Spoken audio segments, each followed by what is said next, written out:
এ কি মহারাজ, আজ যেন আপনাকে একটু চিন্তিত দেখাচ্ছে। মন্ত্রী, আজ আমার মনটা তেমন একটা ভালো নেই। কেন মহারাজ? আজ সকালে পত্র মারফত খবর পেলাম যে রানীর মা অর্থাৎ আমার শাশুড়ি মায়ের শরীর নাকি খুব খারাপ। তাই আমি একটু চিন্তিত। এ তো সত্যি খুব চিন্তার কারণ দেখছি মহারাজ। তাই আমি ভাবছি যে আজই দুপুরে রানীকে নিয়ে আমার শাশুড়ি মাকে একবার দেখে আসবো। যান না যান, এই সব কাজে একদম দেরি করতে নেই। হ্যাঁ মন্ত্রী, আরে যাবো তো বটে, কিন্তু ভাবছি আমি যদি চলে যাই তবে আমার পক্ষে সেখান থেকে 10 দিনের আগে অন্তত ফেরা তো অসম্ভব। ততদিন এই রাজ্যের দেখভালের কি হবে? কেন মহারাজ, দেখভালের জন্য তো আমি আছি। আপনি একদম নিশ্চিন্তে যান, কোনো চিন্তা করবেন না। দেখেছো, মন্ত্রী ঠিক সুযোগ বুঝে নিজের কাজ গোছাবার তালে আছে। তুমি ঠিক পারবে তো সামলাতে? আপনি একবার এই দায়িত্বটা আমায় দিয়েই দেখুন না। ঠিক আছে ঠিক আছে, তাহলে এই কথাই রইল।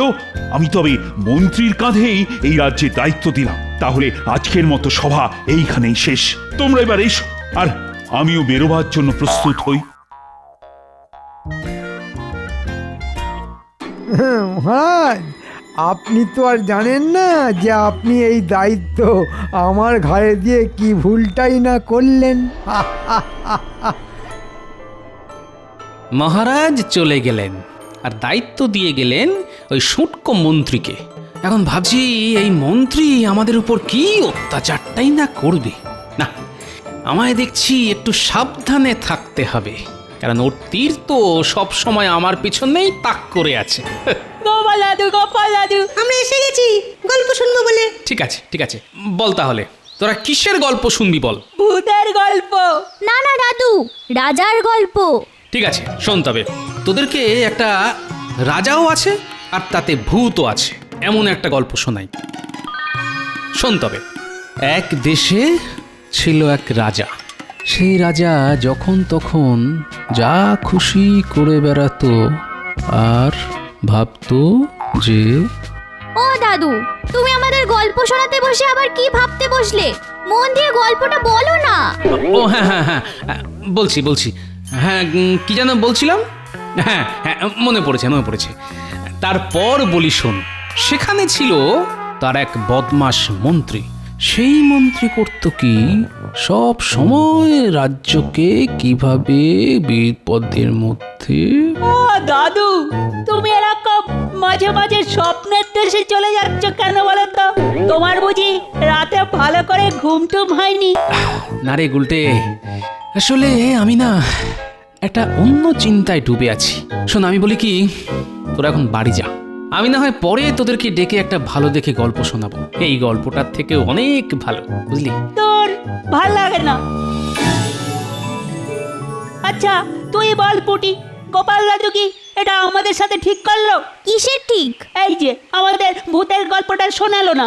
আমার মনে হয় আমাদের গল্প না শোনানোর জন্য গোপাল দাদুকেই আমাদের একটু জব্দ করা উচিত। ঠিক, আমার মাথায় একটা দারুণ বুদ্ধি এসেছে। এতে গোপাল দাদুও জব্দ হবে আর তার সাথে দাদুকে ভয় দেখানো হবে। সেটা কি রকম? শোন তবে, কানে কানে বলি।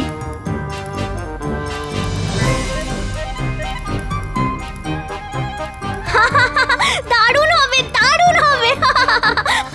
তাহলে আজ রাতে জমবে মজা।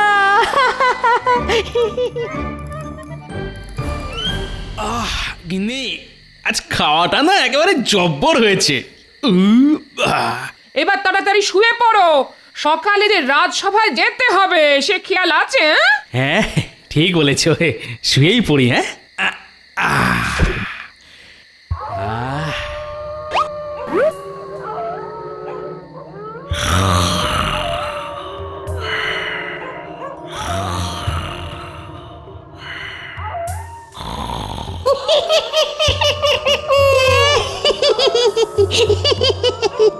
এই মেয়ে তুমি।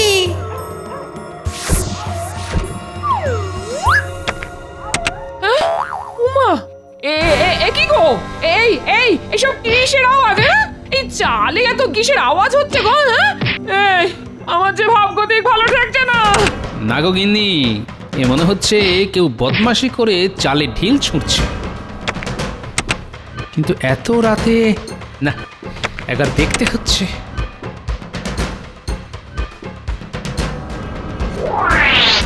কই দেখি তো। আরে আরে, এ কি দেখছি? এই যেন একটা মেয়ে সাদা কাপড় পরে লণ্ঠন হাতে ওই অন্ধকারের ঝোপের দিকে মিলিয়ে গেল না? এবার তোর পালা। খাও মাও খাও, মানুষের গন্ধ পাও। আজ কাউকে ছাড়বো না, সব কটার মাথা চিবিয়ে চিবিয়ে খাবো। আরে আরে, এই যে সত্যি ভূতের গলা। এই গিন্নির জ্বালায় যদি কিছু একটা করা যায়। এদের আবার কি হলো? ভালো কথা বলছি, খাটে তলায় এসে ঢুকে পড়ো। দেখছো না ভূতের গলার আওয়াজ? দূর, যত সব ভিতুর দল। না গো না, এইরকম করো না গো। তুমি না আমার স্বামী। আমি বাবা এই বয়সে আর বিধবা হতে চাই না গো। আরে ধুর, এটা কে রে? ঠিক আছে ঠিক আছে, তবে আর কি, আবার এই ভূতের ভয়ে এইভাবেই বসে বসে খাটের তলায় সারা রাত কাটাও? যত সব।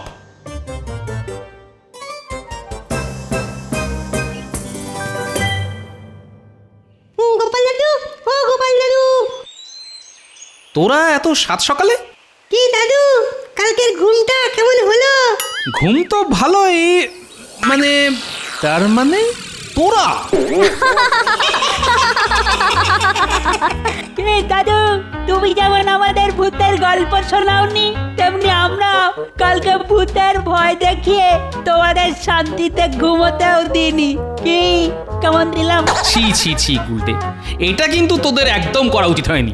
যদিও তোদের এই বুদ্ধি দেখে আমি খুব খুশি হয়েছি, কিন্তু আরো বেশি খুশি হতাম যদি তোরা এটা অন্য কোনো ভালো কাজে প্রয়োগ করতিস, বুঝেছিস? আচ্ছা দাদু, যদি কখনো সেই সুযোগও পাই তাহলে না হয় সেটাও করে দেখাবো। এই তো আমার নাতি নাতনিদের মতো কথা। তাহলে তোরা আবার বাড়ি যা, আর আমিও চলি রাজসভায়। এই যে সকল সভাসদগণ, যেহেতু এখন থেকে আমি এই রাজ্যের রাজা, তাই আমি সিদ্ধান্ত নিয়েছি যে এই এত সভাসদের খরচ আমি কেন বহন করব। তাই আমি ঠিক করেছি যে এই রাজ্য আমি আজ থেকে একাই চালাবো। আমার কাউকে দরকার নেই এই রাজ্য চালাবার জন্য। তাই সবাই এবার আসতে পারো। কি মন্ত্রী মশাই, এটা আপনি আমাদের সঙ্গে করতে পারেন না। এখন থেকে আমি হলাম এই রাজ্যের রাজা, আমি সব পারি, বুঝেছো? এখন সকলে মানে মানে বিদে হও তো, যত সব আপদের দল। আমি তাহলে যা ভেবেছিলাম ঠিক তাই হলো, আর কি। এবারে ঘরের ছেলে না হয় ঘরেই ফিরে যাই।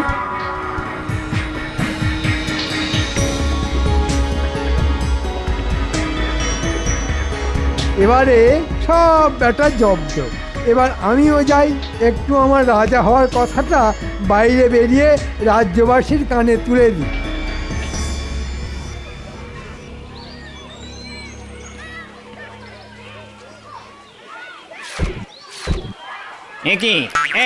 এসব কি হচ্ছে? হ্যাঁ রে ঘটা, এই লোকটা বুঝি চোখে কম দেখে? কম দেখবো কেন? তবে দেখতে পাচ্ছ না যে আমরা এই ফল নিয়ে খাচ্ছি? খেতে দে, খেতে দে, এদের ফল খেতে দে, কারণ এরা হলো আমার খাস চেলা। আর এখন থেকে আমি হলাম এই রাজ্যের রাজা, বুঝেছিস? সেটা আবার কবে হলেন শুনি? কাক হয়ে ময়ূর হওয়ার শখ হয়েছে বুঝি? কি এত বড় কথা? তুই জানিস যে আমি এক্ষুনি তোকে এই রাজ্য থেকে তাড়িয়ে দিতে পারি? এই ফলটির দাম কত? আগে 5 টাকা হুজুর। হো, তবে এই নাও 1 মোহর। আর এই ফলটি আমায় দাও, আই এম ভেরি হাংরি। কিন্তু সাহেব, এই ফলটার দাম তো মাত্র 5 টাকা, আর আপনি আমায় 1 মোহর দিলেন। তাতে কি হয়েছে? তুমি কি জানো যে আমার যেটা একবার পছন্দ হয় সেটা আমি অধিক দাম দিয়ে হইলেও কিনে আলোই। এইটা আমার স্টাইল, ইউ নো। বাবা, মন্ত্রী মশাই শুনছেন? হ্যাঁ রে বটা, এই যে আমার জন্য এক জলজ্যান্ত সোনার হাঁস। এই যে শুনছেন শুনছেন সাহেব? ইয়েস, আপনি কি আমায় কিছু বলিতেছেন? বলছি সাহেব, আপনি কি এই রাজ্যে প্রথম? ইয়েস, আমি আজ ইংল্যান্ড থেকে প্রথমবার এখানে আসিয়াছি। এই কৃষ্ণনগরের আমি অনেক নাম শুনিয়াছি। যেহেতু আমার অনেক দিনের ইচ্ছে ভিলেজ দেখার, তাই আমি ভাবিলাম একবার এখান থেকে ঘুরিয়া যাই। But it is so dirty. একই সাহেব, মাটির জায়গায় এসেছেন আর এই মাটিকেই ডাটি বলছেন? তবে আপনি যদি বলেন তাহলে আমি আপনাকে আমার রাজবাড়িতে নিয়ে যেতে পারি। ও তাই বুঝি, তোমার রাজবাড়ি? By the way, who are you? আরে সাহেব, আমি হলাম এই রাজ্যের রাজা। ও তাই নাকি? তাহলে তো একবার যাইতেই হয়। এবার তবে চলুন।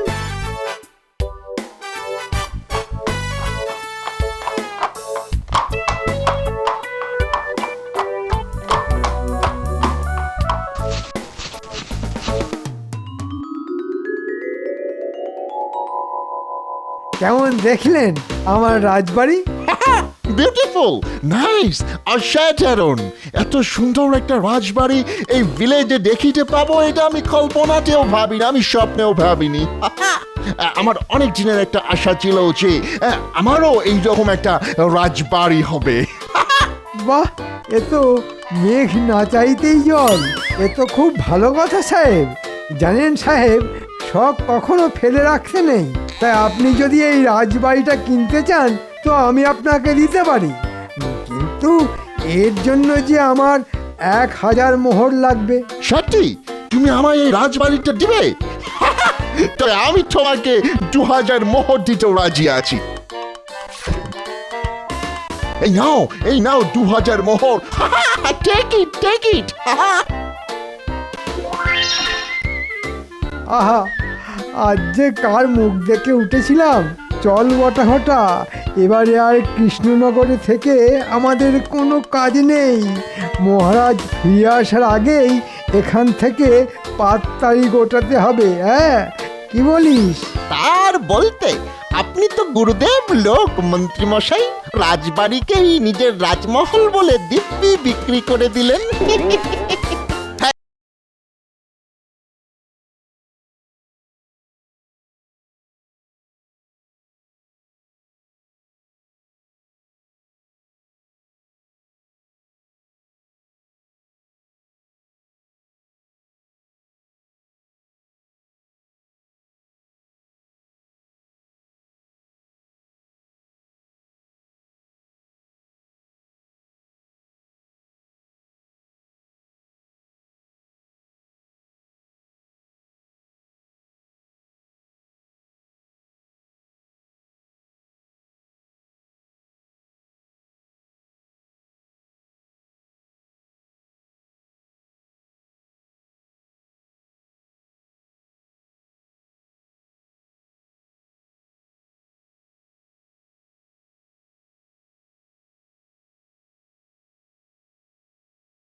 এই যে বুড়ো, সকালবেলা দাওয়ায় বসে পা দোলালেই চলবে?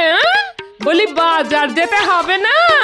না, আজ আমার হাজার কাজ, তাই ঘরে যা আছে তাই দিয়েই চালিয়ে নাও। গত দুদিন ধরে তো একই কেতন শুনিয়ে যাচ্ছ। এদিকে চালাতে চালাতে ভাড়ার যে ফাঁকা, আর যে চলছে না। চলছে না বুঝি? না, চলছে না। বুঝলাম। কি বুঝলে?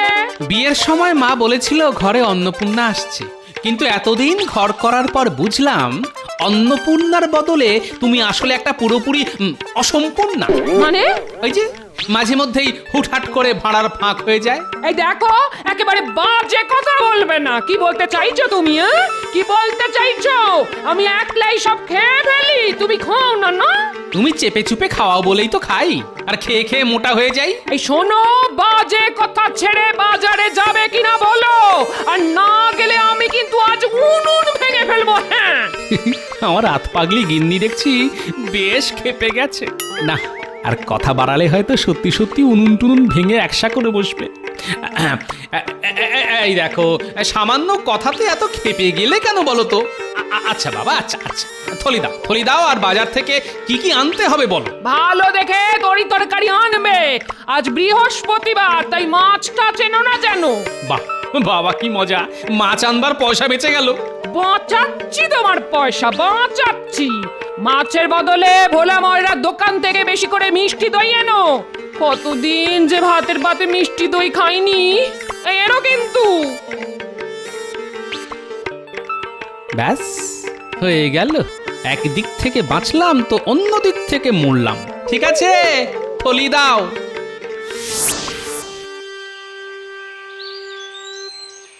এই যে ভোলা, ভালো দেখে আতসের মিষ্টি দই দাও দেখি। বাড়িতে কুটুম এসেছে বুঝি? হ্যাঁ, একরকম কুটুমই বলতে পারো। আমার গিন্নি আজ দই খেতে চেয়েছে। হ্যাঁ, গিন্নি আবার ওই কুটুম হলো কবে থেকে গো? বারে, কুটুম নয়, আমাদের সকলের জীবনে সব থেকে বড় কুটুম তো ওই শ্বশুরের মেয়ে। পান থেকে চুন খসলেই তো একেবারে রে রে করে ধেয়ে আসবে। হ্যাঁ, আর হর্ষ, আমার গিন্নি, হ্যাঁ আমার গিন্নি তো ওই তীর্থে যাবার বায়না ধরে বসে আছে। হ্যাঁ, আর না নিয়ে গেলে সে নাকি ঘর সংসার ছেড়ে বাপের বাড়ি চলে যাবে। তাই ওই মনটা একটু খারাপ। হ্যাঁ, কি করব ঠিক করে উঠতে পারছি না তো। এতে আর ঠিক না করার কি আছে? শোনো, প্রথম বয়সে জননী আর মধ্য বয়সে ঘরণী, এদের মন জোগাতে না পারলে কিন্তু কপালে অশেষ দুঃখ জোটে। আসলে দুজনেই তো রেধে বেড়ে খাওয়ায়। এই দেখো না, গিন্নি মুখ থেকে কথা খসালো কি না খসালো, আমি অমনি দৌড়ে দই কিনতে চলে এলাম। দেখো গোপাল, দই কেনা আর ওই তীর্থে যাওয়া কিন্তু এক কথা নয়। হ্যাঁ, কেন নয়? দই কিনতেও পয়সা লাগে, আর তীর্থে যেতেও পয়সা লাগে। আরে ওই পয়সা কড়ি নিয়েই তো সমস্যা। কেন, তোমার কি পয়সা নেই? আছে তো, হ্যাঁ আছে। মা লক্ষ্মীর কৃপায় ঘরে যথেষ্টই আছে। তাহলে আমি তীর্থে গেলে ঘরে রাখা ওই পয়সা কড়ির কি হবে? কি হবে? হ্যাঁ, আমাদের না থাকার সুযোগে চোর এসে যদি সর্বস্ব চুরি করে নিয়ে চলে যায়, তখন কি হবে? হ্যাঁ হ্যাঁ, সেটা একটা সমস্যা বটে। তাহলে এক কাজ করো, বিশ্বাসী কারো কাছে পয়সা করে গচ্ছিত রেখে দিয়ে যাও। কথাটা খুব একটা ওই মন্দ বলনি। হ্যাঁ ঠিক আছে, তাহলে একটু ভেবেই দেখি। হ্যাঁ হ্যাঁ, ভেবে দেখো, আর আমার দইটা চটপট দিয়ে দাও। আজ আবার তাড়াতাড়ি রাজসভায় যেতে হবে, বুঝলে? আর হ্যাঁ, আমার নাতনি আর নাতিদের জন্য 5টা বড় দেখে রসগোল্লা দিও তো। হ্যাঁ হ্যাঁ হ্যাঁ, দিচ্ছি।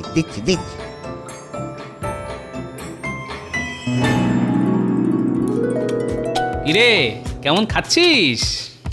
খুব ভালো দাদু, খুব ভালো।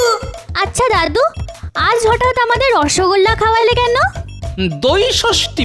দই ষষ্ঠী? সেটা আবার কি? উমা, তাও জানিস না? ওই জামাই ষষ্ঠী, অশোক ষষ্ঠী, চাবড়া ষষ্ঠীর মতো তোদের দিদা মাঝে মাঝে ওই দই ষষ্ঠী পালন করে। সেদিন শুধু দই আর ভাত খায়। দিদার কি মজা, শুধু দই আর ভাত। তবে রে বুড়ো, বাচ্চাদের কাছে উল্টো পাল্টা বলা হচ্ছে না। দেখাচ্ছি মজা। ও বাপ রে বাপ!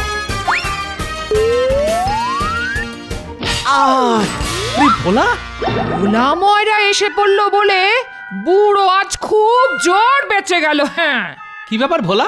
একটু আগেই তো দেখা হলো, এখন আবার আমার বাড়ি কি মনে করে? ভেতরে চলো কথা আছে। হ্যাঁ,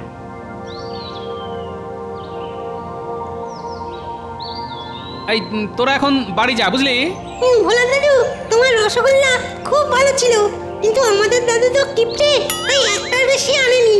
আরে ঠিক আছে, দোকানে আসিস। হ্যাঁ, আর একটা করে খাইয়ে দেবো, যা। কি মজা কি মজা। এসো এসো এসো, ঘরে এসো।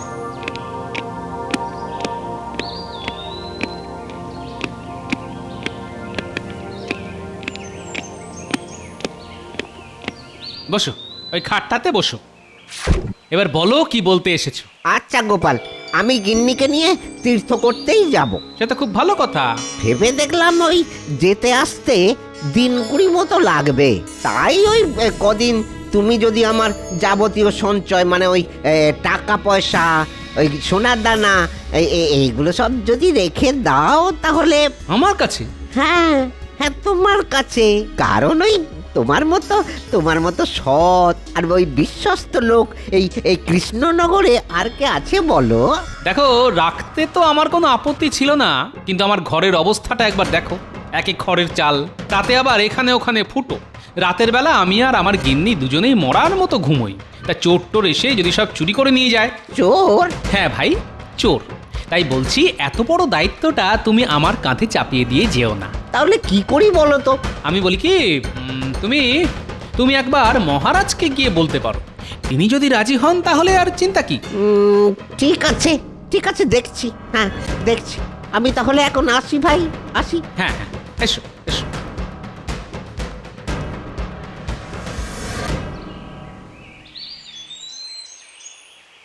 আরে ভোলা, রাজবাড়িতে কি ব্যাপার? কোনো মিষ্টির বরাত আছে বুঝি? না মানে সেসব নয়, ওই আসলে আমি তো ওই তীর্থে যাব। ও তীর্থ? কদিন ওই বাড়ি ফাঁকা থাকবে তো, তাই ওই আমার যাবতীয় সঞ্চয় ওই মহারাজের কাছে রেখে যাবার জন্য অনুরোধ করতে এসেছি। হ্যাঁ, ভোলা ময়রার সারা জীবনের সঞ্চয় তো অনেক। দেখো, অনুরোধ তুমি করতেই পারো, কিন্তু আমার মনে হয় মহারাজ এসব ঝামেলা নিতে রাজি হবেন না। তাহলে কি করা যায় বলুন তো? এদিকে তীর্থে যাবে বলে আমার গিন্নি তো একেবারে ক্ষেপে উঠেছে। তুমি যদি আমার কাছে রেখে যেতে চাও তাহলে আমার তাতে কোনো আপত্তি নেই। আপনি রাখবেন? কেন রাখবো না? আরে আমার পাকা বাড়ি, তার উপর শক্তপোক্ত দরজা জানলা, চুরি ডাকাতির কোনো ভয় নেই। তুমি স্বচ্ছন্দে রেখে যেতে পারো। যাক বাবা, ওই চিন্তা মুক্ত হলাম। হ্যাঁ, তোমাদের চিন্তা হরণ করে চিন্তা হরণ হওয়াই তো আমার ধর্ম। ভোলা, যাও এখন বাড়ি যাও, যবে মনে করবে আমার কাছে গচ্ছিত রেখে যেও। যাই, ওই এক্ষুনি বাড়িতে গিয়ে গিন্নিকে বলি তীর্থ করতে যেতে আমার আর কোনো বাধা নেই। হ্যাঁ। ওরে বাবা, কার মুখ দেখে উঠেছিলাম রে আজ! ভোলা তার সারা জীবনের সঞ্চয় আমার কাছে গচ্ছিত রেখে তীর্থ করতে যাবে। হ্যাঁ, ভোলা কদিনের জন্য তীর্থ করতে যাবে অন্য কোনো দূর দেশে। হ্যাঁ, এরি মন্ত্রী এমন নিজের মনে হাসছে কেন? এটা হয় পাগলামি নয় শয়তানি। আরে ও মন্ত্রী মশাই, এমন করে হাসছেন কেন? হাসছি তো বেশ করছি। তোমার অসুবিধা হলে কানে তুলো দিয়ে ঘোরো, চত্বর সব। হাসতে হাসতে হঠাৎ করে চটে উঠলো কেন? না, ব্যাপারটার মধ্যে কোনো গোলমাল আছে বলে মনে হচ্ছে।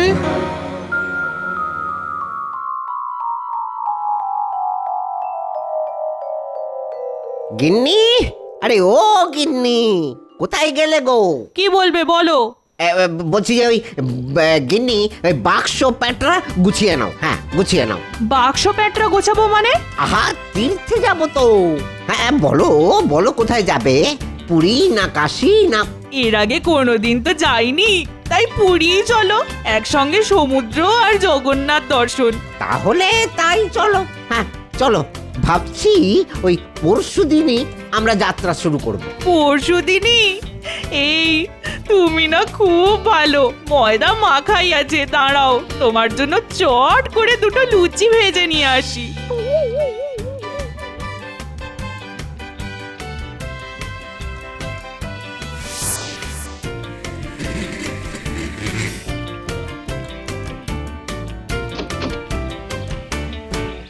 এবার আমার সব সঞ্চয় ওই এক জায়গায় করে কালকের মধ্যেই মন্ত্রী মশাই বাড়ি রেখে আসতে হবে। হ্যাঁ। ওমা, এসব কি করছো?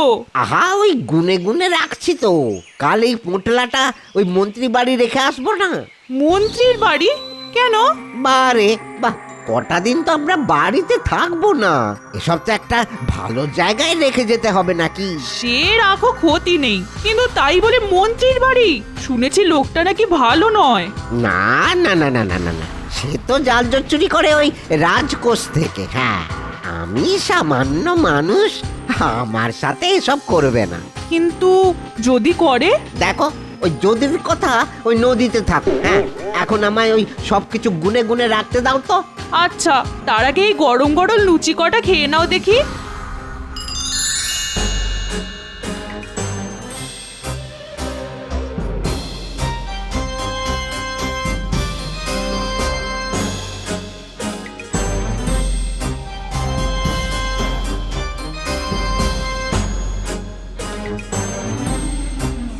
রে, এই সকালবেলা পোটলা হাতে ভোলা চললো কোথায়? ভোলা, ও ভোলা, বলি ও ভোলা, সকালবেলা পোটলা হাতে চললে কোথায়? তোমার ঘরের চাল এই ফুটো বলেই তো আমার সঞ্চয় রাখতে চাইলে না ভাই, তাই আর কি করব, মন্ত্রী মশাই বাড়িতেই রাখতে চলেছি। কেন, আমি তো তোমায় মহারাজের কাছে রেখে আসতে বলেছিলাম। যাচ্ছিলাম তো, কিন্তু রাজবাড়িতে ঢোকার মুখে ওই মন্ত্রী মশাইয়ের সাথে দেখা। তিনি বললেন যে মহারাজ এসব ঝামেলা নিতে রাজি হবেন না, তাই বাধ্য হয়ে। বুঝতে পেরেছি, এটা নিশ্চয়ই ওই মন্ত্রীর কোনো চাল। কাল তাই নিজের মনে অমন করে হাসছি। আমি বলি কি, মন্ত্রী মশাইয়ের কাছে না রেখে তুমি বরং আরেকবার মহারাজের কাছে যাও। না ভাই, ওই তাতেও হয়তো অনেক দেরি হয়ে যাবে, বুঝেছ? আসলে ওই কালই তো আমরা তীর্থযাত্রায় বেরোবো, আমার হাতে এখন অনেক কাজ, বুঝেছ? আমি আসি গোপাল, হ্যাঁ আমি আসি। জানি না মন্ত্রীর পাতা ফাঁদে ভোলা আবার পা দিয়ে বসলো কিনা। মন্ত্রী মশাই, ও মন্ত্রী মশাই। আরে ভোলা যে, এই যে মন্ত্রী মশাই এনেছি, এই যে এই যে। ও হ্যাঁ হ্যাঁ, তোমার সারা জীবনের সঞ্চয়, দাও দাও। ওরে বাবা, এ তো বেশ ভারী। তা একটু ভারী তো হবেই। হ্যাঁ, টাকা পয়সার সাথে কিছু ওই গয়নাও আছে তো, একবার দেখে নেবেন। হ্যাঁ, একবার দেখে নেবেন। না না, দেখার কি আছে, তুমি যে অবস্থায় পুঁটলি দিয়ে গেলে তীর্থ থেকে ফিরে এসে সেই অবস্থাতেই ফেরত পাবে। ভেতরে কি আছে তা জেনে আমার কি দরকার ভাই। তাহলে আমি আসি। হ্যাঁ হ্যাঁ, এসো এসো, ভালো করে তীর্থ করে এসো। যাও যাও, দুর্গা দুর্গা দুর্গা দুর্গা। ভোলা বড় ভালো ছেলে, জানে না যে বাঘের মুখে মাংস রেখে গেল।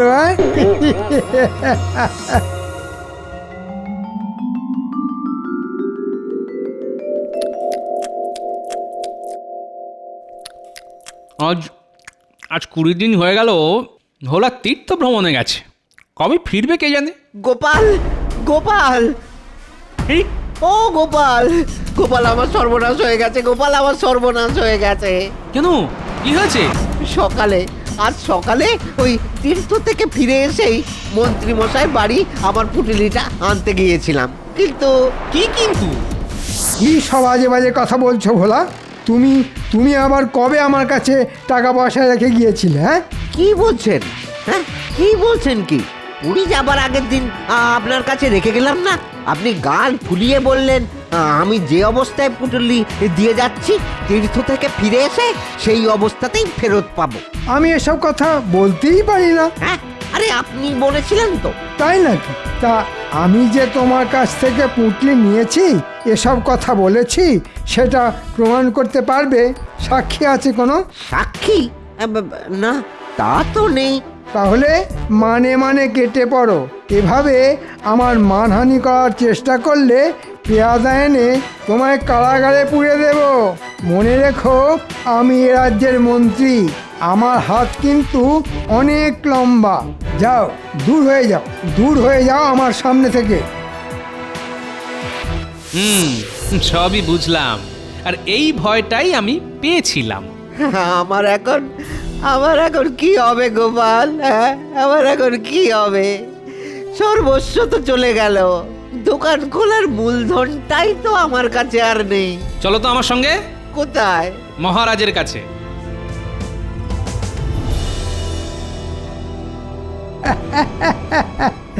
ব্যাটাকে এমন চাল দিয়েছি যে ব্যাটা এখন কপাল চাপড়ে মরবে আর ভেউ ভেউ করে কাঁদবে। ওরে, ও যে সব কিছু আমার কাছেই রেখে গেছে, সেটা কোনো দিনও প্রমাণ করতে পারবে না।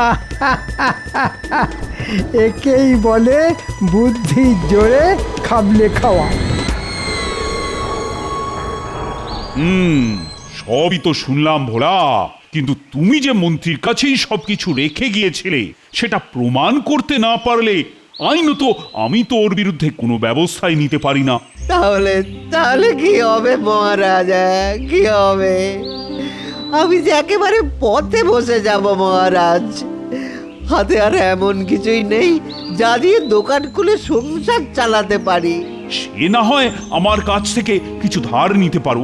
না মহারাজ, ধার দিতে হবে না। কেউ জানুক আর না জানুক, আমি তো পুরো ব্যাপারটা ভালো করেই জানি। তাই আমি ঠিক প্রমাণ করে ছাড়বো যে ওই মন্ত্রী বেটা চোর না সাধু। প্রমাণ করতে পারলে তো খুবই ভালো। আমি জানবে আছি সব সময় অন্যায়ের বিরুদ্ধে। ধন্যবাদ মহারাজ, এসো আমার সঙ্গে।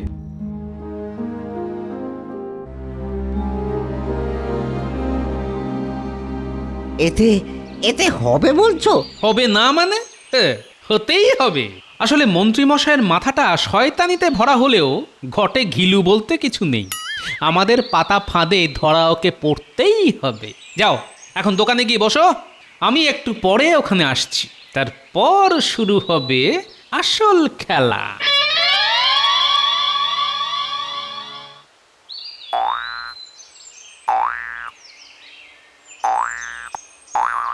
খেলা বন্ধ করে একবার আমার কাছে আয় দেখি। হ্যাঁ গোপাল দাদু, বলো। শোন, সেদিন একটা করে রসগোল্লা দিয়েছিলাম বলে আমায় কিপটে বলেছিলি, হ্যাঁ? কিন্তু একটা কাজ যদি করে দিতে পারিস, ভোলা দাদু তোদের গামলা গামলা রসগোল্লা খাওয়াবে। বাস, গামলা রসগোল্লা? বলো কি করতে হবে? এখন থেকে মন্ত্রী মশাইয়ের ওপর দিনে রাতে নজরদারি চালাবি। বুঝতে পেরেছি, নজরদারি চালাবো আর তোমায় এসে খবর দেবো। আমি এখন ভোলা ময়রার দোকানে যাচ্ছি, তেমন কিছু বুঝলে ওখানে গিয়ে আমায় খবর দিবি। ঠিক আছে। এক ঝটকায় কত রোজগার।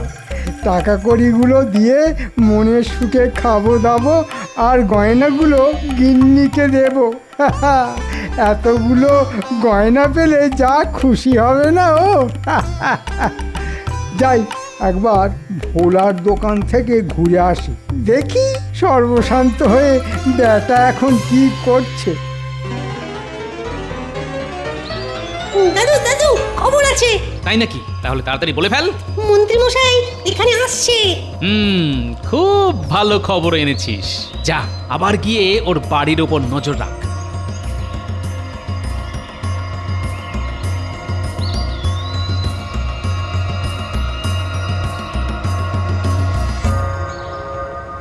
ঠিক আছে, হ্যাঁ ঠিক আছে।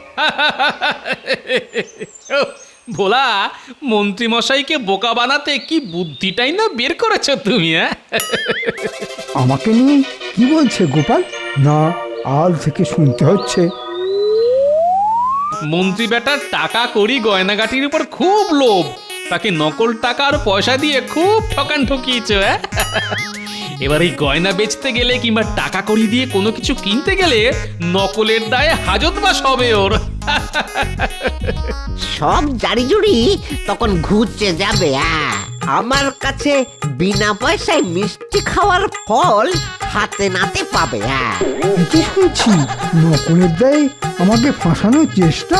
না না, এক্ষুনি বাড়ি গিয়ে ওই পোঁটলা ফেলে দিতে হবে। দেখো মন্ত্রী ছুটলো বাড়ির দিকে। চলো ভোলা, মহারাজকে নিয়ে আমরাও তাড়াতাড়ি ওখানে যাই।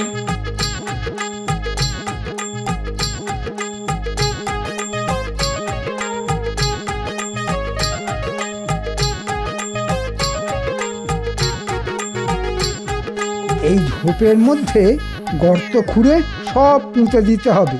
সেটা আর কি করে সম্ভব হবে মন্ত্রী মশাই? আপনি যে হাতে নাতে ধরা পড়ে গেছেন। মন্ত্রী, তুমি তুমি এত বড় ছেঁচড়! ওরে বাবা, ওরে বাবা! লক্ষ্মী, ওকে পালাতে দিও না, পাকড়াও করে সোজা নিয়ে যাও কারাগারে।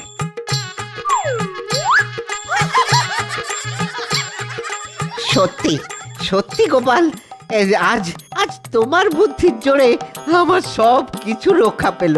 তার সঙ্গে আমার নাতিরাও আছে। ওরা যদি গুপ্তচরের কাজটা না করতো, ওদের ওদের পেট পুরে রসগোল্লা খাওয়াবো। কি মজা, কি মজা! আর আমি কি বাদ যাব নাকি? কতদিন যে তোমার দোকানের রসগোল্লা খাইনি, তাই সকলে মিলে পেট পুরে রসগোল্লা।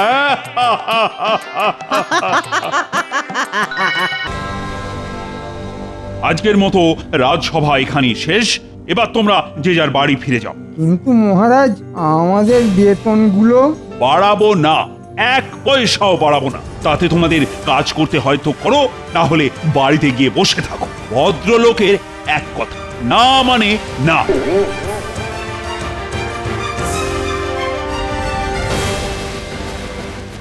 এবার কি হবে? বাজারে জিনিসপত্রের যা আগুন ছোঁয়া দাম। বেতন না বাড়লে এবার আমাদের বাজার করা বন্ধ হয়ে যাবে বলে মনে হচ্ছে। বেতন না বাড়লে ভাত ডাল ছেড়ে খেয়ে থাকতে হবে জল। বাবারে বাবা, এ একেবারে মরার কল। আমি তো চেষ্টা করলাম, কিন্তু মহারাজ যখন একবার না বলে দিয়েছেন, তখন সেটা হ্যাঁ আর হবে না। কে বলেছে হবে না? হাল ছেড়ে দিলে চলবে না। যে করেই হোক মহারাজের নাকে হ্যাঁ করাতেই হবে। ওই অমনি গোপাল নিজের বুদ্ধি ফলাতে শুরু করে দিয়েছে। শুনুন সবাই, আমি আপনাদের সবাইকে একটা বুদ্ধি দিচ্ছি। আগামীকাল যখন আপনারা রাজসভায় আসবেন, তখন মহারাজের জন্য কিছু একটা উপহার নিয়ে আসবেন। কেমন কেমন উপহার গোপাল? অন্যরকম উপহার, যেমনটা মহারাজ সচরাচর পান না। অন্যরকম উপহার? সেটা কোথায় কিনতে পাওয়া যাবে শুনি? কেনার কি দরকার? সেসব তো আপনাদের কাছেই আছে। হ্যাঁ, আমাদের কাছেই আছে? আগে হ্যাঁ, আপনারা যারা যে কাজে পারদর্শী, আগামীকাল রাজসভায় মহারাজকে সেই কাজটাই উপহার দেবেন। এই ধরুন, সভাকবি ভালো কবিতা লিখতে পারে, রাজবৈদ্য ভালো পাচন তৈরি করতে পারেন, সেনাপতি ভালো তলোয়ার চালাতে পারে। বুঝেছি গোপাল, বুঝেছি। হ্যাঁ হ্যাঁ, আমরা সবাই বুঝেছি। তোমার বুদ্ধিমতো চললে আমাদের বেতন বাড়বে বলছো? মহারাজকে খুশি করতে পারলে বেতন বাড়বে বই কি। গোপাল কথাটা নেহাত মন্দ বলেন। কয়েকদিন আগেই মহারাজ আমাকে বলছিলেন রাজ্যের শেষ প্রান্তে একটা ইদারা খোঁড়ার কথা। যাই গিয়ে বটা ঘটাকে কাজে লাগিয়ে দিই। আগামীকাল রাজসভায় মহারাজকে দেখাতে হবে আমি কত কাজ করি। ও মন্ত্রী মশাই, আরে চললেন কোথায়? কাজ করতে আমি কি তোমার মতন নাকি যে খালি বসে বসে গুলতানি করব আর মাসের শেষে বেতন নিয়ে যাব? আমি হলাম রাজ্যের মন্ত্রী। আমার অনেক কাজ, বুঝেছো? চলি চলি।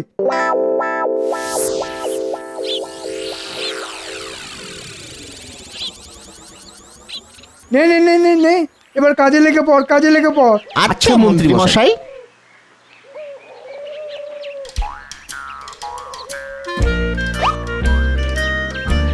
এবার বলুন তো জাহাপানা, এটা কি? এটা তো কমলা লেবু, ঠিক বললাম তো?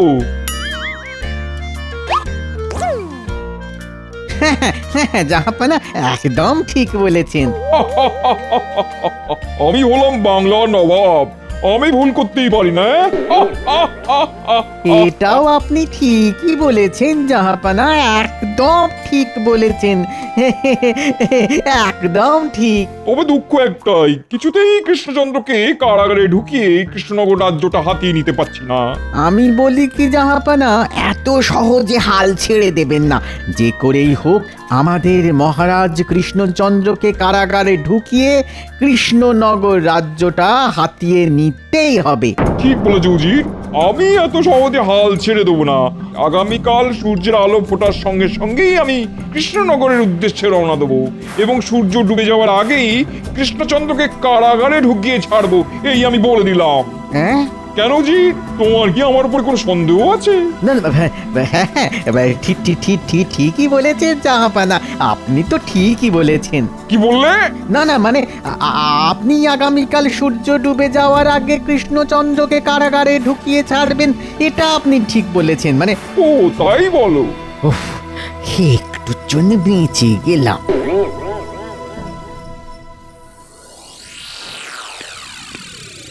জয় মহারাজ কৃষ্ণচন্দ্রের জয়। জয় জয় মহারাজ কৃষ্ণচন্দ্রের জয়। বসো বসো বসো, সবাই যে যার আসনে বসো। কি ব্যাপার সেনাপতি?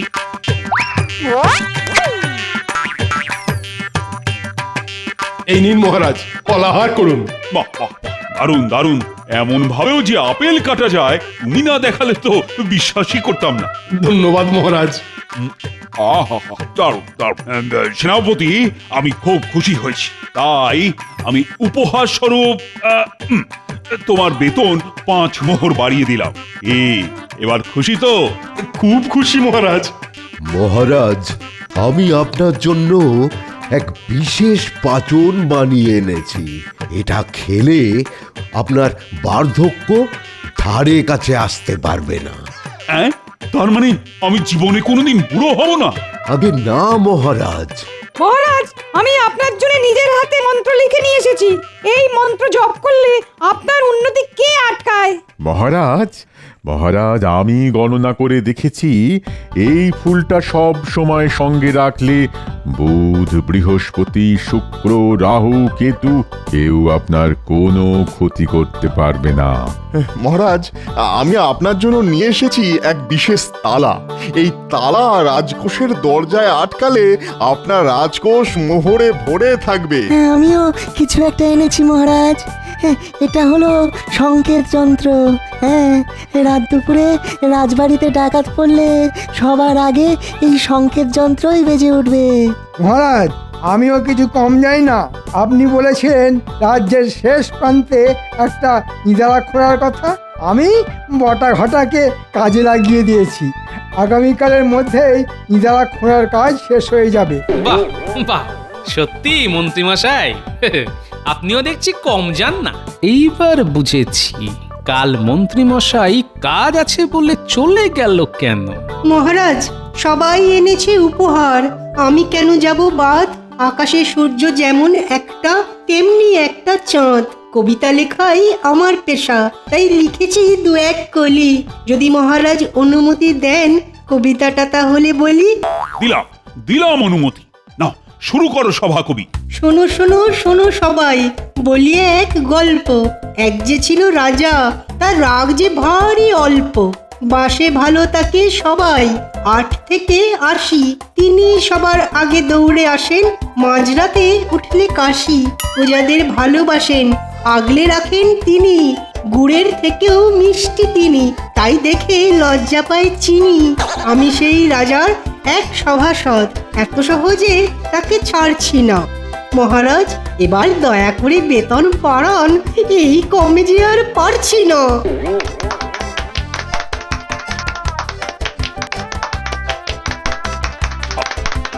সাবাস সাবাস সভাকবি, সাবাস। তুমি একটা কবিতা দিয়ে আমার সম্পর্কে কত ভালো ভালো কথা বললে, শুনে আমার চোখে জল চলে এলো। আমি অবশ্যই তোমাদের বেতন বাড়াবো। না না না না না, সবার নয় মহারাজ, গোপাল আপনার জন্য কিছুই নিয়ে আসেনি, তাই ওর বেতন বাড়াবেন না। হ্যাঁ, সত্যি তো গোপাল, সবাই আমার জন্য কিছু না কিছু নিয়ে এসেছে, একমাত্র তুমি ছাড়া। আগে সবাইকে এই বুদ্ধিটা কে দিয়েছে একবার জিজ্ঞাসা করে দেখুন না মহারাজ। এই রে, গোপালকে বলতে দিলে চলবে না, তাহলে মহারাজ সত্যিটা জেনে যাবে। আমি যদি গতকাল... চুপ করো গোপাল, আর অজুহাত দিও না তো। হ্যাঁ হ্যাঁ, এবারে সব বন্ধ করো। আমি সভাকবির কবিতা শুনে আপ্লুত এবং তোমাদের কাছ থেকে উপহারগুলো পেয়ে খুবই খুশি হয়েছি। তাই আমি ঘোষণা করলাম, আজ থেকে গোপাল বাদে সবার বেতন আমি 5 মোহর করে বাড়িয়ে দেব। এটা কিন্তু ঠিক করলেন না মহারাজ। কি ঠিক করেনি কৃষ্ণচন্দ্র? শুনি। নবাব বাহাদুর, আপনি? আগে সেটা মহারাজের মুখ থেকেই শুনুন না। বলো শুনি কৃষ্ণচন্দ্র। না মানে, আমার সভাসদরা তো এক একটা রত্ন, তারা সবাই আমার জন্য আজ উপহার নিয়ে এসেছে, একমাত্র গোপাল ছাড়া। তাই মানে... বাবা, তা আজ কি কি উপহার পেলে দেখাও দেখি। এই দেখুন জাহাপানা, তবে সব থেকে বড় উপহারটা আমি আপনাকে চোখে দেখাতে পারবো না, কারণ সেই উপহার চোখে দেখে নয়, কানে শুনে উপভোগ করতে হয়। বেশ, তবে শোনাও শুনি। আপনি তো জানেন নবাব বাহাদুর, আমার রাজসভার সদস্যদের মতন সভাসদ গোটা বাংলায় কোনো রাজারই নেই। আমি রীতিমতো গর্ববোধ করি এদের সবাইকে নিয়ে। আজ আপনাকে তার একটা ঝলক আমি দেখাবো। থোড়ি মানে শোনাব। রাজসভার সভাসদদের নিয়ে কৃষ্ণচন্দ্রের বড্ড দিমাগ হয়েছে দেখছি। সভাকবি আজ এমন একটা কবিতা লিখে নিয়ে এসেছে, যেটা শুনলে আপনি আপনার চোখের জল ধরে রাখতে পারবেন না, আমি কথা দিলাম। এই সুযোগ জাহাপনা, কৃষ্ণচন্দ্রকে চেপে ধরুন। বুঝেছি। তাই নাকি? আর কবিতা শুনে যদি আমার চোখ দিয়ে জল না বেরোয় তখন? না, এই কিছুতেই হতে পারে না। সভাকবির কবিতা শুনে আপনার চোখ দিয়ে জল না বেরোলে আপনি যা বলবেন আমি তাই করব। বেশ, কবিতা শুনে আমার চোখ দিয়ে জল আর করতে না পারলে আমি তোমাকে কারাগারে ঢোকাবো কৃষ্ণচন্দ্র, সঙ্গে সঙ্গে তোমার রাজসভার সব সদস্যদেরও। বুঝেছো? হ্যাঁ নয় হ্যাঁ, একটু আগেই তুমি বলেছো সভাকবির কবিতা শুনে আমার চোখ দিয়ে জল না বেরোলে আমি যা বলবো তুমি তাই করবে। নাও এবারে বোঝো ঠেলা। একেই বলে গোদের উপর বিষ ফোঁড়া। মহারাজ, আপনি নিজের হাতে নিজের কবর খুঁড়লেন। তুমি চুপ করো না গোপাল, আমাদের সভাকবি কবিতা শুনিয়ে নিজের বেতন যখন বাড়াতে পেরেছে, তখন নবাব বাহাদুরকেও নিশ্চয়ই কাঁদাতে পারবে। সভাকবি, শুরু করো তোমার কবিতা। হ্যাঁ, তবে করি শুরু। বুক করে দুরু। শোনো সবাই, বলি এক গল্প। এক যে ছিল রাজা, তার রাগ বড় অল্প, বাসে ভালো তাকে সবাই, 8 থেকে 80। তিনি সবার আগে দৌড়ে আসেন, মাঝরাতে উঠলে কাশি। প্রজাদের ভালোবাসেন, আগলে রাখেন তিনি, গুড়ের থেকেও মিষ্টি তিনি, তাই দেখে লজ্জা পায় চিনি। আমি সেই রাজার এক সভাসদ, এত সহজে তাকে ছাড়ছি না। মহারাজ, এবার দয়া করে বেতন বাড়ান, এই কমে যে আর পারছি না। দূর, চোখের জল তো এলোই না। এ তো তোমার জয়গান করছে, আমার কি? চলো কৃষ্ণচন্দ্র, এবার কারাগারে ঢুকবে চলো। নবাব বাহাদুর, দয়া করে এত তাড়াতাড়ি কোনো সিদ্ধান্ত নেবেন না। আমি বলি কি, আপনি আমাদের একটা দিন সময় দিন। কি করবো জির? দিয়ে দিন সময়। আপনি তো জানেন, আপনি না চাইলে আপনার চোখ থেকে এক ফোঁটাও জল পড়বে না, সে যত ভালোই কবিতা হোক না কেন। ঠিক বলেছ উজির, বরং সময় দিয়ে কৃষ্ণচন্দ্রকে একটু চাপে রাখা যাবে। ঠিক আছে, বেশ, আমি আজ কৃষ্ণনগরেই থেকে গেলাম, আগামীকাল কবিতা শুনে তবেই মুর্শিদাবাদে ফিরবো। চলো উজির, চলো।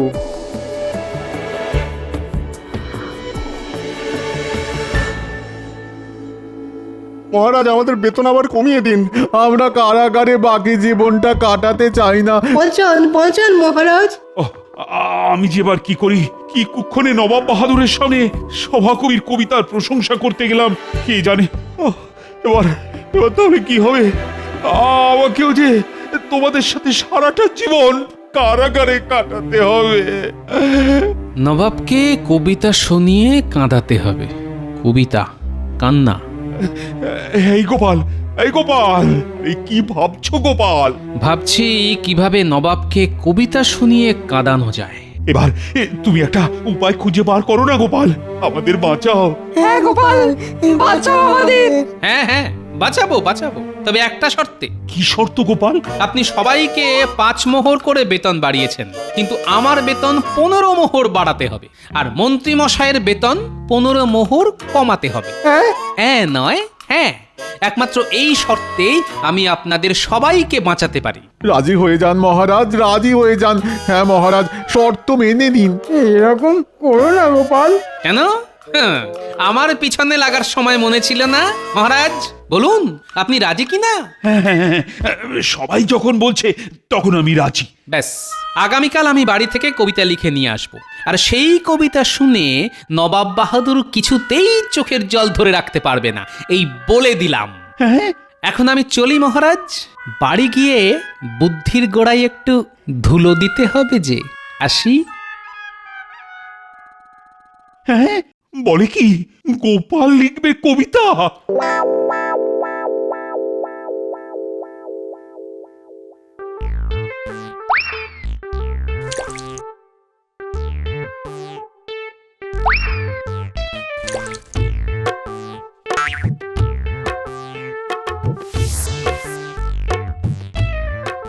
আহ, কি করছো গিন্নি?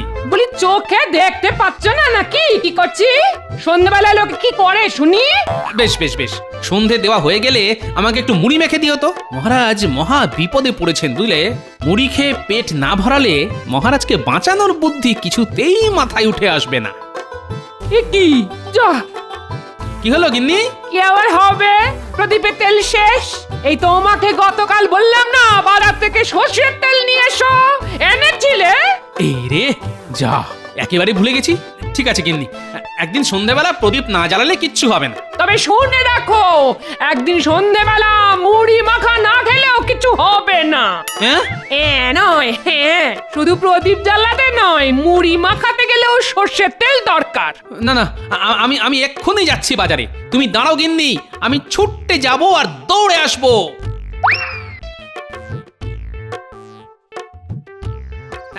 এই যে ভাই, তাড়াতাড়ি 1 পয়সার সর্ষের তেল দাও তো। হাত পাতো গোপাল দাদা। হ্যাঁ, খামকা হাত পাততে যাবো কেন শুনি? 1 পয়সার সর্ষের তেল আর কত হবে? ও হাতে করেই নিয়ে যাওয়া যাবে। ও, তাহলে এক কাজ করো ভাই, আমাকে 5 পয়সার সর্ষের তেল দাও। দাঁড়াও দাঁড়াও দাঁড়াও দাঁড়াও, জ্বালা থেকে তেল আমি তুলবো। দেখো ভাই, ঠিক আছে? হ্যাঁ হ্যাঁ গোপাল দাদা, ঠিক আছে ঠিক আছে, কিন্তু গোপাল দাদা তেলটা আমিও তুলে দিতে পারতাম। আরে পাগল, গোপাল এমনি এমনি কিছু করে না। এই দেখো, জ্বালা থেকে তেল বার করতে গিয়ে আমার হাতে সর্ষের তেল লেগে গেছে। এবার এটা আমি মাথায় মেখে নিলাম। 5 পয়সার তেলও পেলাম, সঙ্গে মাথায় মাখার তেল বিনামূল্যে।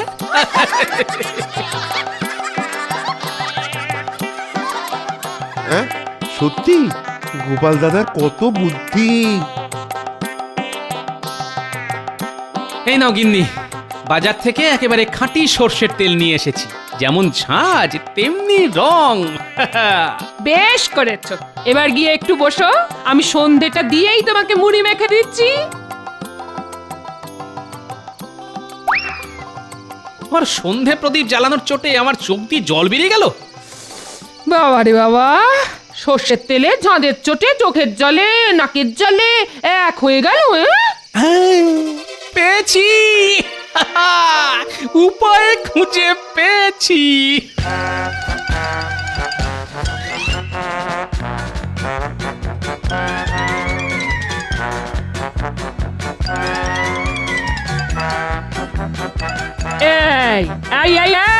কি করছো এটা তুমি? মহারাজ সমেত রাজসভার সব সদস্যদের কারাগারে বাকি জীবনটা কাটানোর হাত থেকে বাঁচাচ্ছি গিন্নি। এটাই হলো আমার মোক্ষম অস্ত্র। না, এবার মুড়ি খেয়ে কবিতাটাও লিখে ফেল। কাল একেবারে কাক ভোরে আমাকে একবার রাজবাড়ি যেতে হবে।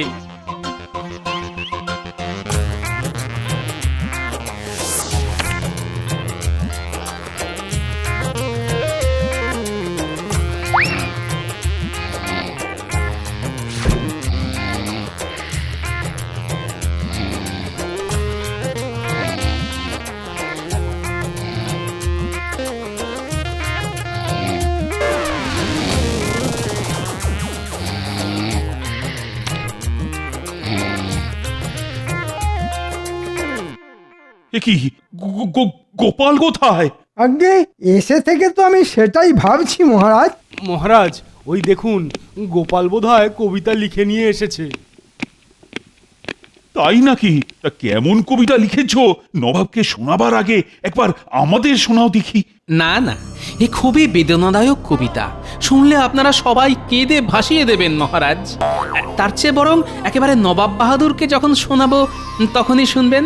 চলুন চলুন, এবার তাড়াতাড়ি নবাব বাহাদুরের ঘরে চলুন।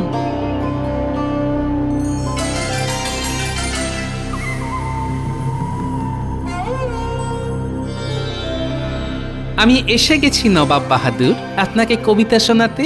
এই দাঁড়া দাঁড়া দাঁড়া দাঁড়া দাঁড়া, আমি সবে স্নান সেরে বেরোলাম, আগে জামা কাপড় পরে তৈরি হইনি, এই তারপর তোমার কবিতা শুনবো। না না না, আমার কবিতা এখনই শুনতে হবে। আপনি বরং জামা কাপড় পরে তৈরি হতে হতে আমার কবিতা শুনুন। বেশ, শোনাও শুনি, তবে আমার চোখ দিয়ে এক ফোঁটাও জল পড়বে না, এ আমি আগে ভাগে বলে রাখলাম। সে তো সময়ই বলবে নবাব বাহাদুর। তবে শুরু করি আমার কবিতা। আমি গোপাল, আমি ভালোবাসি মাছের ঝোল, সামনে দাঁড়িয়ে নবাব, উনি চোখে পড়ে কাজল। এই আমি চোখে কাজল নয়, সুরমা পড়ি। তাই নাকি? তবে একবার পড়ে দেখান দেখি, আমি সেই ফাঁকে বাকি কবিতা পড়ে ফেলি।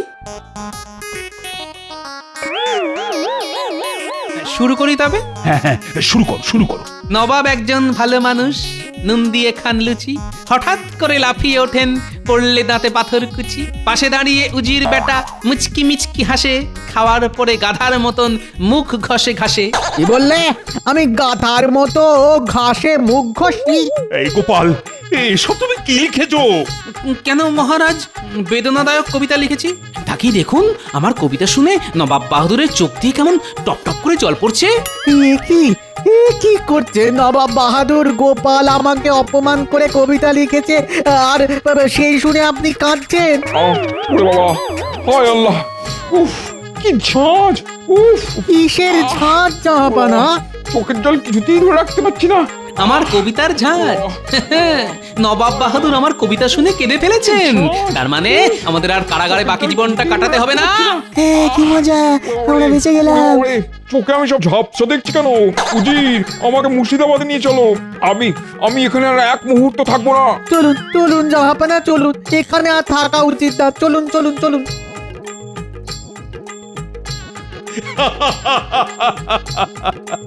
সাবাস সাবাস গোপাল, সাবাস। বলি, কি করে করলে এই অসাধ্য সাধন? আগে সব রহস্য এর ভেতরেই আছে মহারাজ। এটা তো সুরমা। আগে না, এটা হলো খাঁটি সর্ষের তেলের কালি। গতকাল রাতে প্রদীপের উপর পাতা ধরে এই কালি আমি সংগ্রহ করেছি। এই কালির এত ঝাঁজ যে নবাব বাহাদুর মুর্শিদাবাদে ফিরে গেল আজ দিনটা চোখে ঝাপসা দেখবেন। বুঝেছি গোপাল, বুঝেছি।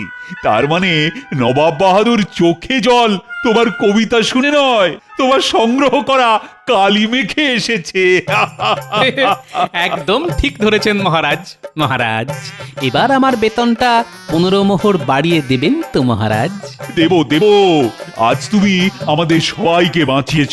আজ থেকে গোপাল ভাঁড়ের বেতন 15 মোহর বাড়লো, আর গোপালের দেওয়া শর্ত অনুযায়ী মন্ত্রীর বেতনও 15 মোহর কমলো।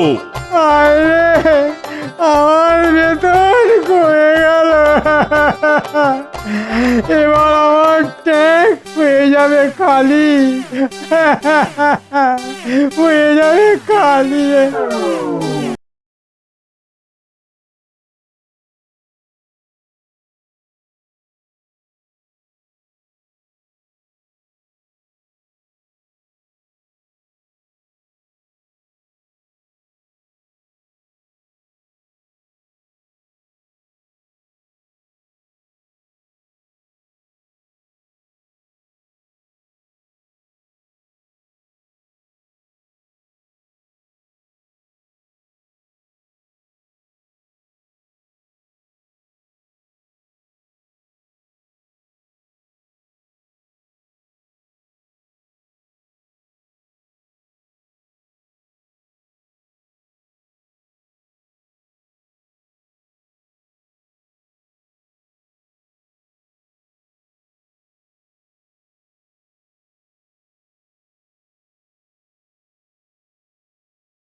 সাবস্ক্রাইব করে দিন ভাই, আর বেলটা বাজাতেও ভুলবেন না, না হলে মজা মিস করবেন।